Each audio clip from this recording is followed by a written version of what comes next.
साथियों नमस्कार। NMMSE परीक्षा की तैयारी के लिए हमारे उज्ज्वल लक्ष्य यूट्यूब चैनल का यह पहला वीडियो है। इस वीडियो में हम इस परीक्षा के लिए गणित विषय के वीडियो लेकर आए हैं। आपको बता दें, यह जो परीक्षा है कक्षा 8वीं में पढ़ रहे विद्यार्थियों के लिए होता है। यदि वो इस परीक्षा को पास कर लेते हैं तो उन्हें कक्षा 9वीं से लेकर के 12वीं तक हर माह 1000 रुपये की छात्रवृत्ति प्राप्त होती है। इसके लिए अलग से कोई सिलेबस नहीं है।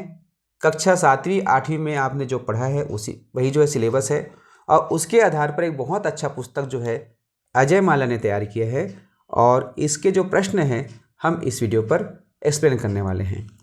इसमें तो आप जानते ही हैं कि इतने सारे विषय होते हैं, लेकिन गणित काफ़ी महत्वपूर्ण होता है, इसमें समय लगता है। तो गणित को जो हम इस चैनल पर जो है क्लियर कर रहे हैं।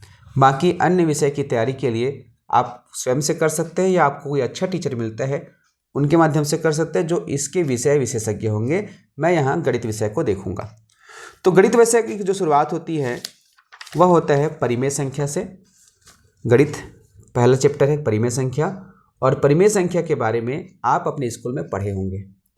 इसके अंतर्गत आपको पढ़ना है प्राकृत संख्या, पूर्ण संख्या, पूर्णांक संख्या, सम संख्या, विषम संख्या, अभाज्य संख्या, भाज्य संख्या, अभाज्य संख्या, परिमेय संख्या, अपरिमेय संख्या, विभाज्यता की जांच, ये सभी चीज़। और आपको बताऊं, हमारे उज्ज्वल लक्ष्य यूट्यूब चैनल जिसको आप देख रहे हैं उसमें हर एक पॉइंट के बारे में अलग से वीडियो बना हुआ है। यदि आपको समझना है कि पूर्ण संख्या क्या होता है तो उसी का आधा घंटा का अलग वीडियो है, प्राकृत संख्या का अलग वीडियो है, अर्थात एक एक चीज़ को यहाँ पे हमने क्लियर किया हुआ है। विभाज्यता के नियम के अलग से वीडियो है।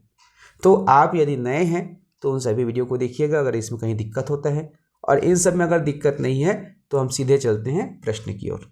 ठीक है, तो जो विद्यार्थी नए हैं इस चैप्टर के लिए वो सर्च करके देखेंगे। कैसे देखेंगे? पूर्ण संख्या बाई उज्ज्वल लक्ष्य, आपको यूट्यूब पर वीडियो मिल जाएगा। और इन सभी वीडियो की लिंक जो है मैं इस वीडियो के डिस्क्रिप्शन पर भी दे दिया हूँ, वहाँ से भी आप प्राप्त कर सकते हैं। हम चलते हैं प्रश्न उत्तर की ओर।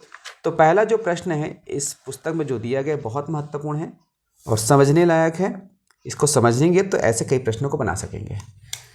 प्रश्न है 101 धन 102 धन खाली स्थान धन 200 का मान है। यहाँ 4 ऑप्शन दिए गए हैं और सॉल्यूशन भी बताया गया है। इस सॉल्यूशन को समझते हैं कि कैसे बनाया गया है, और इसके सॉल्यूशन के साथ साथ एक और तरीका बता रहा हूँ जिसमें यह बहुत आसान हो जाता है। थोड़ा सा बड़ा कर देता हूँ। ठीक है, ये ठीक है। अब जो है यहाँ पर क्या कहा गया है, 101 धन 102 धन 103 ऐसे करते करते आपको 200 तक जोड़ना है। तो ये संभव नहीं है कम समय में, बहुत समय लगेगा। तो इसका तरीका क्या होगा? तो जो पहला तरीका उसको ध्यान से देखिए। मैंने अपनी क्लास के दौरान प्राकृत संख्या का जो पाठ लिया है उसमें बताया हूँ कि प्राकृत संख्याओं का योग कैसे निकालते हैं। प्राकृत संख्या को n से प्रदर्शित किया जाता है, और लगातार n प्राकृत संख्या अर्थात 10 संख्या 15 संख्या का योग ज्ञात करना है। तो हम क्या करते हैं, एक सूत्र का यूज़ करते हैं, n गुणा n धन 1/2। ये क्या है? प्राकृत संख्या का योग ज्ञात करने के सूत्र है। यदि आपको 10 प्राकृत संख्या का ज्ञात करना है तो n की जगह आप क्या लिखेंगे? 10 लिखेंगे। तो इसी सूत्र के माध्यम से हम इसको बना सकते हैं। पहले हम क्या करेंगे, 200 तक का योग निकालेंगे। किसका? 200 तक का। तो ये 200 तक का निकालेंगे तो n की जगह क्या हो जाएगा? 200 हो जाएगा।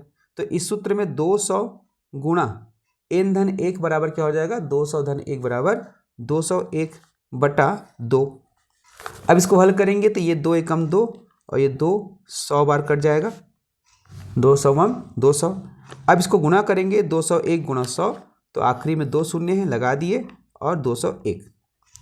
तो 20,100 क्या आया? 200 तक की संख्या का योग आया। अब हम क्या करेंगे, 100 तक की संख्या का योग निकालेंगे। इसके लिए क्या हो जाएगा? 100 गुणा 101/2, 2 एकम 2, 2 50, 50 गुणा 101। यहाँ पे हम गुणे करेंगे तो शून्य हो जाएगा, पहले यहाँ का शून्य, 5 एकम 5, 5 शून्य 0, 5 एकम 5। अब आप देख सकते हो कि 200 तक की संख्या का योग 20,100, 100 तक की संख्या का योग 5,050। हमको ज्ञात करना है 101 से लेकर के 200 तक का। इसका मतलब ये है कि 101 से पहले क्या होता है 100, तो 100 तक की संख्या का योग को इसमें घटा देना है। तो इसको हम घटा देते हैं, घटाएंगे क्या हो जाएगा, ये शून्य आ जाएगा, ये 5 हो जाएगा, 10 में से 5 गया, ये शून्य में से शून्य गया शून्य, और 10 में से 5 गया 5, 15,050। कितना आया 15,050। ये देख सकते हैं ऑप्शन ए में उत्तर है और इन्होंने भी यही हल दिया है 15,050। अब हम समझते हैं इस हल को, यह कैसे बना है। ठीक है, तो आपने औसत पाठ पढ़ा होगा, औसत पाठ पढ़ा होगा जिसको मैंने अपनी चैनल पर बताया भी है। औसत के 1 घंटा का लाइव क्लास है, उस क्लास में हर एक चीज़ को कवर किया गया है, क्रमागत सम संख्या, क्रमागत विषम संख्या का औसत, बहुत सारी चीज़ें। तो उसमें हमने एक तो कॉन्सेप्ट बताया था कि यदि आप 2, 4, 6, 8, 10 ऐसे बराबर अंतराल वाले संख्याओं का औसत निकालना चाहते हैं तो क्या करेंगे, देख सकते हैं इसमें बराबर अंतराल है, 2 के बाद 2 जोड़ दिए 4 आया, फिर 2 जोड़े 6 आया, अंतराल बराबर है ना। तो इसमें पहला पद और अंतिम पद को पहले जोड़ते हैं, 2 धन 10, और उसको 2 से भाग करते हैं, तो क्या हो जाएगा 10 2 12, 12 बटे 2 बराबर 6, 2 एकम 2, 2 6 के 12। तो इसका जो औसत है क्या आ गया, 6 आ गया, ये हमने बताया है। अब इसी कॉन्सेप्ट का प्रयोग हम यहाँ पर करेंगे। यहाँ पर क्या हुआ है, 101 से लेकर के 200 तक, 101 से 200 तक है ना।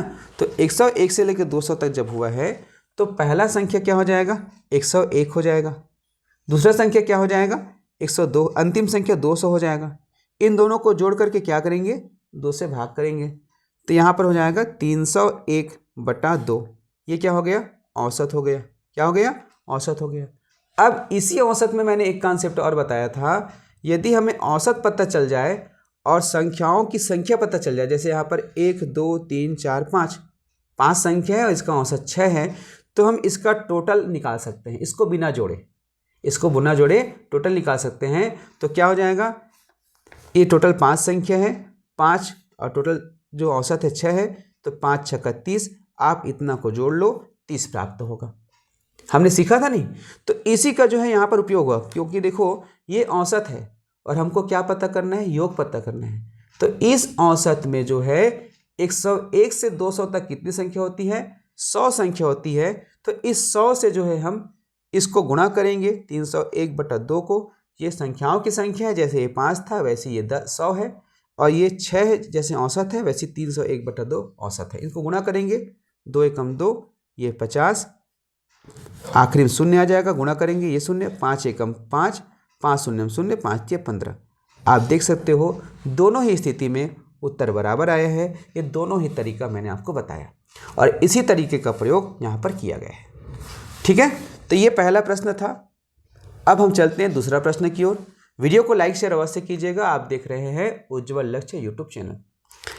अब दूसरा प्रश्न है, 500 एवं 600 के बीच कितनी संख्याएं 9 से विभाजित हैं। 500 से 600 के बीच कितनी संख्याएं हैं जो 9 से विभाजित है। तो यहाँ पर इसको हल करके बताया गया है। मैं आपको एक और तरीका बताता हूँ। सबसे पहले इसको समझते हैं, फिर और तरीका बताऊँगा। क्या कहा गया है, माना n संख्याएं विभाजित होती है। तो प्रथम 9 से विभाजित संख्या 504, अंतिम 9 से विभाजित संख्या 594, n बराबर 594 ऋण 504/9 धन 1, 90/9 धन 1 बराबर 11। ये जो है सूत्र विधि से है, सरल विधि बता रहा हूँ। देखिए क्या पूछा गया इसमें, 500 से 600 के बीच कितनी संख्याएं हैं जो 9 से विभाजित होता है। तो सबसे पहले हम क्या करेंगे, 600 तक कितनी संख्याएं हैं जो 9 से विभाजित होता है, इसका मान निकालेंगे। तो इसके मान के लिए क्या करते हैं, 600 को हम भाग करेंगे किससे, 9 से, क्योंकि हमको यह पता करना है कि कितनी संख्याएं 9 से विभाजित होती है। इसको भाग करेंगे, 9 6 का 54, 6 उतार, शेषफल बचा, यहाँ से शून्य को उतारे, फिर 60 हो गया, तो 9 6 का 54। अब यहाँ पर हमको शेष मिला 6, लेकिन भागफल मिला है 66। तो शेषफल से हमको कोई लेना देना नहीं है। यहाँ ये पता चल गया कि 600 तक जो है टोटल 66 संख्या है जो 9 से विभाजित होता है। इसी प्रकार से हम 500 का निकालेंगे, 500 भागित 9, तो 9 पंचे 45, 5 बचेगा, ये 0, 9 पंचे 45, 5 बचेगा यहाँ पर। ठीक है, अब जो है हम ये देख लिए कि 500 तक जो है 55 संख्या है जो 9 से विभाजित होती है। अब हमको ज्ञात करना है कि 500 से 600 के बीच में कितनी संख्या है। तो 600 तक तो 66 संख्या है, जिसमें 500 तक की संख्या को हटाना है, अर्थात 55 को। तो इस 66 में आप 55 को घटा दीजिए, कितना बचेगा, 11 बचेगा, और 11 ही आपका क्या है, उत्तर है। देख सकते हैं ऑप्शन ए प्रश्न क्रमांक 2 का 11 उत्तर है। ठीक है, प्रश्न क्रमांक 3 क्या दिया गया है, एक विभाजन में एक विद्यार्थी 36 के स्थान पर 63 भाजक लेता है, उसका उत्तर 24 था, सही उत्तर है। Option A B C D दिया गया है, यहाँ पर इसको हल किया गया है। माना भाज्य है x संख्या, अर्थात उस संख्या को x माना गया है, तो पहले x को 63 से भाग किया गया। ठीक है, इस प्रकार से बनाया गया है। इसको और सरलता से समझते हैं। क्या कहा गया है, एक विभाजन में एक विद्यार्थी 36 के स्थान पर 63 भाजक लेता है, अर्थात प्रश्न क्रमांक 3 को बना रहे हैं। पहले वो भाग करता तो 36 रहता भाजक में, कितना रहता, भाजक में 36 रहता, लेकिन उन्होंने इसको पढ़ते समय उल्टा पढ़ लिया, 36 को पढ़ लिया 63, तो दूसरा जब भाग किया है तो वो हो गया 63। अब उसका जो उत्तर था 24 था, कितना था, 24 था। तो यहाँ पर कहा गया है 36 के स्थान पर 63 भाजक लेता है, तो उसका उत्तर 24 था, अर्थात पहले 36 लेना था, अब ले लिया 63, तो 63 भाजक लेने पर उसका उत्तर क्या आ गया, 24 आ गया। तो आप भाज्य, भाजक, भागफल और शेषफल का जो एक सूत्र है जिसमें भाज्य को ज्ञात करते हैं, उसे जानते होंगे कि इन दोनों को गुणा करते हैं तो यहाँ पर हमको उत्तर प्राप्त होता है। तो इन दोनों को गुणा करते हैं, अर्थात 24 गुणा 63। ठीक है, तो ये क्या हो गया, ये हो गया भाज्य हो गया। इसको गुणा करके निकालेंगे, या नहीं भी करेंगे तो हम आगे कटाने वाले हैं। अब क्या कहा जाए, इस संख्या को हम यहाँ पर रखेंगे 24 गुणा 63, 24 गुणा 63 करेंगे तो इसका उत्तर कितना आएगा, ये पूछा गया है।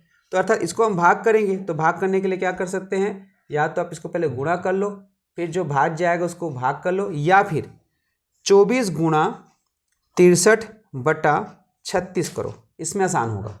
तो जाएगा 12 दूनी 24, 12 तिया 36, 3 एकम 3, 3 दूनी 6, 3 एकम 3, तो 21 गुणा 2 बराबर ये 42 इसका क्या होगा, उत्तर होगा। क्या होगा, 42 इसका उत्तर होगा। यहाँ पर देख सकते हैं ऑप्शन ए जो है इसका उत्तर है।